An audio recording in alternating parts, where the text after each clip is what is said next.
जय Hind friends, welcome to Raviman IAS academy's YouTube channel. आज हम इंट्रोड्यूस कर रहे हैं फ्री पॉलिटिकोस हमारे व्यूअर्स और सभी आईएएस एस्पिरेंट्स के लिए। तो रविमान आईएएस अकेडमी का यूट्यूब चैनल सब्सक्राइब कीजिए और इन सब वीडियोस का बेनिफिट लीजिए। ये वीडियोस शॉर्ट और एक्सक्लूसिव होंगे आपके एग्जाम पॉइंट ऑफ व्यू से, तो इन वीडियोस को आखिर तक ज़रूर देखिए। ये आपके प्रिलिमिनरी एग्जाम में आपको बहुत बेनिफिशियल होंगे। हमारा फर्स्ट लेक्चर होगा constitutional development in British India from 1773 to 1858, जिसे हम कंपनी रूल भी कहते हैं। तो कहानी की शुरुआत होती है 1600 से, जब ब्रिटिशर्स इंडिया आए और ईस्ट इंडिया कंपनी के नाम पे उन्होंने इंडिया में ट्रेड करना स्टार्ट किया।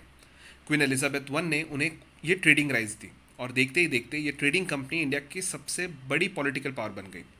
ये किस तरह से हुआ, ये हम हिस्ट्री के लेक्चर्स में देखेंगे। ईस्ट इंडिया कंपनी ने इंडिया में जो टेरिटरीज एक्वायर की थी, उनके एडमिनिस्ट्रेशन के लिए उन्हें एक लीगल फ्रेमवर्क की ज़रूरत थी। इसीलिए उन्होंने रेगुलेशंस और एक्ट्स इंट्रोड्यूस करना स्टार्ट किया। ये रेगुलेशंस, एक्ट्स और इनके फीचर्स हमारे एग्जाम पॉइंट ऑफ व्यू से बहुत इंपॉर्टेंट है। तो आइए देखते हैं हमारा फर्स्ट एक्ट जो है रेगुलेटिंग एक्ट ऑफ 1773।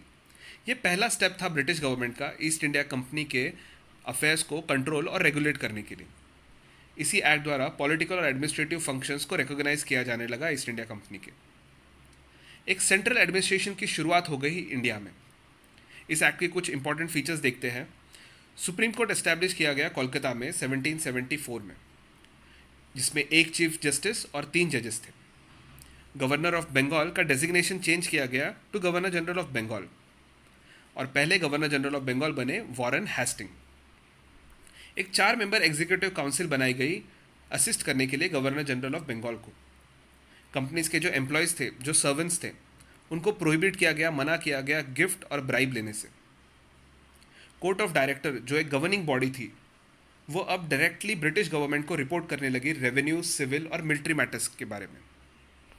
अब देखते हैं पिट्स इंडिया एक्ट ऑफ 1784।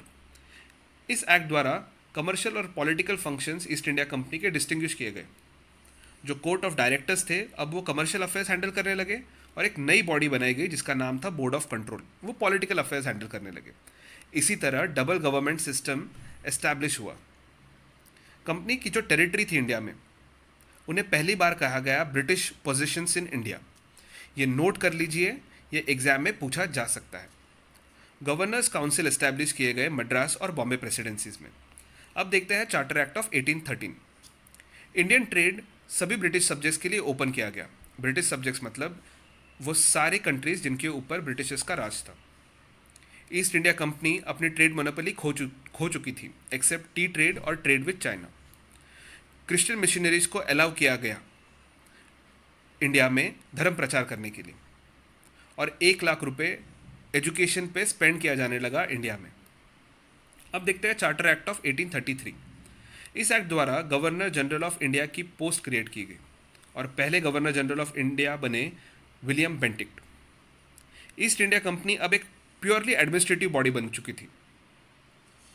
इस एक्ट द्वारा एक अटेम्प्ट लिया गया इंट्रोड्यूस करने के लिए open civil services exams Indians के लिए, और इसी एक्ट द्वारा लॉ कमीशन भी एस्टैब्लिश हुआ, जिसके हेड थे लॉर्ड मैकेले।